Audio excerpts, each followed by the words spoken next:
Ugumu wa kufanya gospel hip hop uko wapi? Watu wengi wameshazoea inabidi tuimbe soft music kawaida, yani muziki fulani mepesa, hata kama tunatumia afro beat, lakini si sana.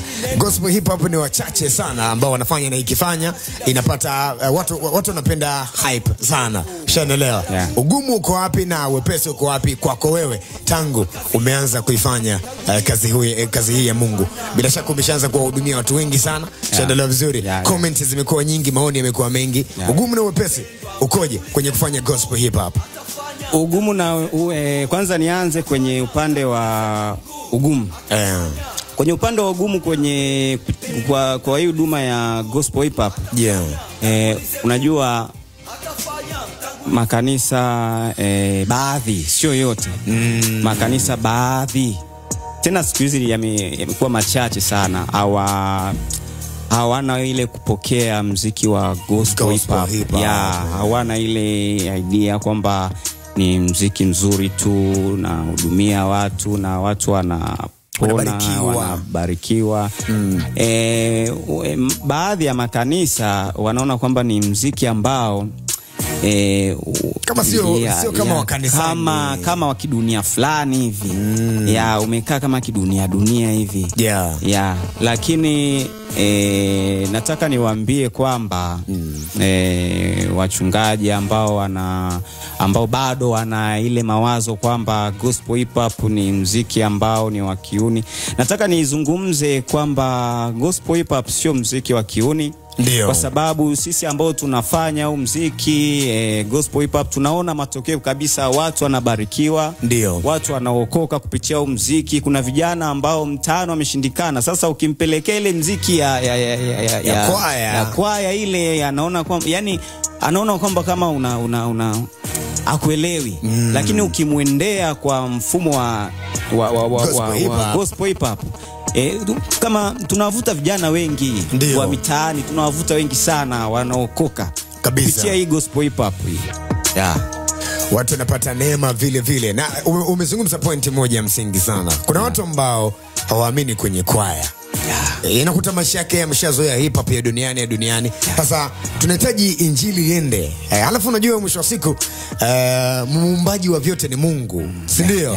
Yani uwezo kusema ni muziki wa duniani labda ni wa shetani kwa sababu wanatumia watu wa shetani. Ulianza na point moja msingi sana kwamba usione leo mtu ni jambazi, afu kesho anahubiri. Shetani anaangalia huyu mtu amebeba kitu gani ndani. Anamuiba kwanza.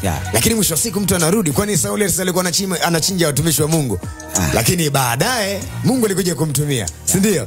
Sasa inawezekana kabisa ni kubadilisha mindset, alafu tukakubali kabisa. Vipaji viko makanisani, kuna watu wanatamani kuimba gospel hip hop, lakini wachungaji ambao wako ndani ya makanisa ndio wanaua vile vitu ambavyo vijana wako navyo ndani. Hii haiko sawa kabisa.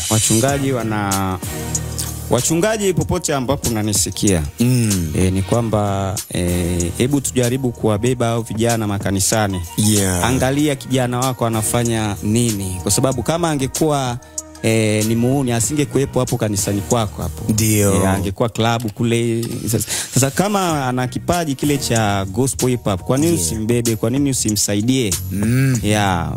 Kwa sababu watu ambao Mungu anataka waokoke, kuna makundi, au naweza nikasema kuna magroup tofauti. Ndio.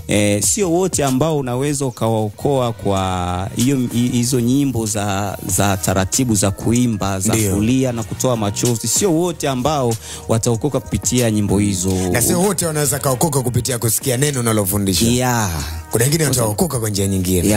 Tena ukiangalia kizazi hiki cha sasa, vijana ni wengi ambao hawajaokoka, wako duniani huko, ni wengi sana. Sasa utawavuta vipi? Utawavuta kwa ukiwaendea kama kwa vitu wanavyovitaka vya ujana fulani hivi. Ukiwaendea ukawaambia hiyo muziki ambayo huko mnang'ang'ania huko pia ipo, njoni huko. Kwa mfano kuna watu waimbaji wa hip hop, lakini secular hip hop. Yeah. Wanataka kuokoka, wanatamani kuokoka, lakini anawaza nikiingia kule sitaacha huu muziki wangu. Sasa mtu anaogopa kuokoka. Sasa anasema mimi nimezoea kuimba gospel hip hop, sasa itakuwaje nikiingia kule? Mtu anaogopa kuokoka kwa sababu ya vitu kama hivyo. Sasa mimi nataka kuambia kwamba vijana ambao hawajaokoka lakini wanafanya muziki ya namna hiyo, njoni huku pia kuna gospel hip hop mtafanya na watu watawapokea. Wachungaji jamani, na waombeni wasaidie vijana wenu wanapokuwa na vipaji vya namna hii. Ni vitu ambavyo Mungu ameweka ndani na nataka wamtumikie Mungu kwa njia hiyo.